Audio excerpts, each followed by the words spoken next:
Out of all the rabbinical missionaries who try to counter Christian missionaries, Rabbi Skobac is probably the best they have. In fact, he is so good that after listening to him for a while, you begin to talk like him. The rabbi makes an incredible refutation of the Christian position of John 19:37 that is quoted in Zechariah 12:10, that it is not indeed Jesus that Zechariah is talking about, but a Jewish soldier who was wounded in this battle that everyone is mourning over instead. He states, this is part of a stunning rebuke at the beginning of his YouTube video. He says, and I quote, "What happens here is not unlike many other Christian prophecies that Christian missionaries cite. They don't quote the entire chapter. What missionaries do is they parachute down into the middle of the chapter, they pluck out one verse out of context." I already discussed the context in part 1 in my rebuke to Rabbi Singer. If you have not watched that video, I recommend you do.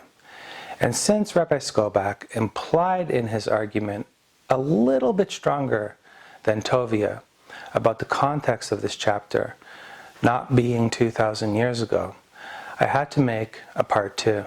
Like I said in my introduction, Rabbi Skobac is the best Jews for Judaism foot soldier, as far as I am aware of. Let me add, the Gospel of John never claims that chapter 12 of Zechariah was fulfilled when Jesus Christ was crucified. Even a kindergarten Jew who just learned how to read Hebrew or the Greek Hebrew scriptures would know this, because there is no siege against Jerusalem and against Judah at the time. And this is how the chapter opens. In Revelation 1:7, it says, "Behold, he is coming with the clouds, and every eye will see him, even those who pierced him, and all the tribes of the earth will mourn over him. So is it to be. Amen."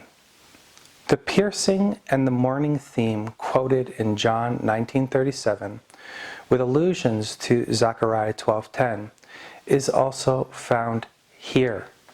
And by all accounts, the writer of the Gospel of John and the writer of the book of Revelation are the same writer.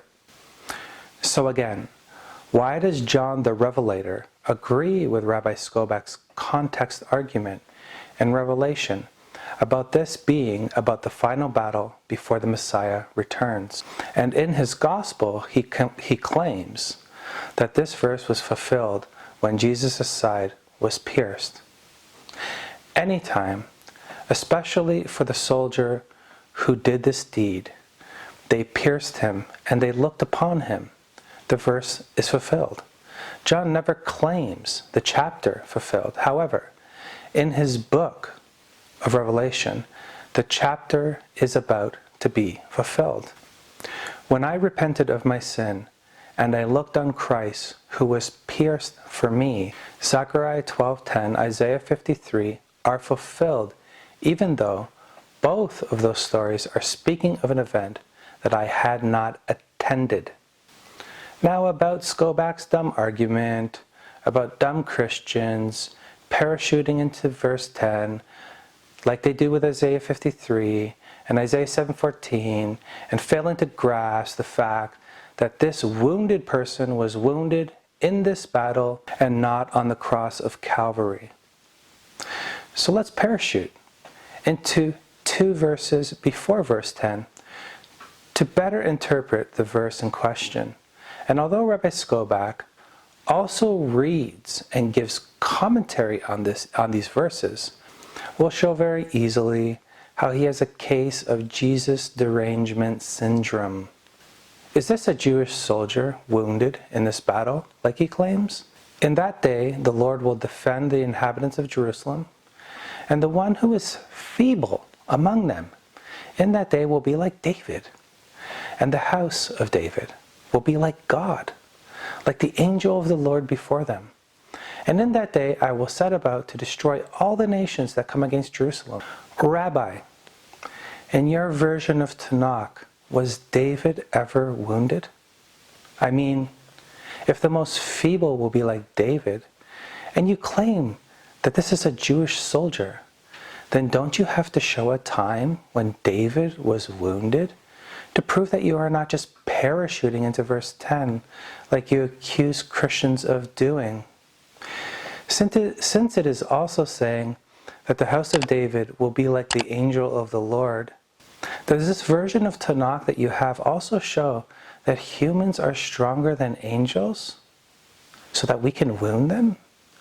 So the house of David will fight like angels, and the feeblest will have the strength of David, and apparently the nations will be able to wound one Jew. I don't think so. Stop parachuting, Rabbi. You look like a hypocrite. Rabbi, maybe you are feeling a bit pierced right now. I know how it feels to have every argument you have totally rebutted. But there is no need to feel that way for long, because I am giving you the opportunity to redeem yourself.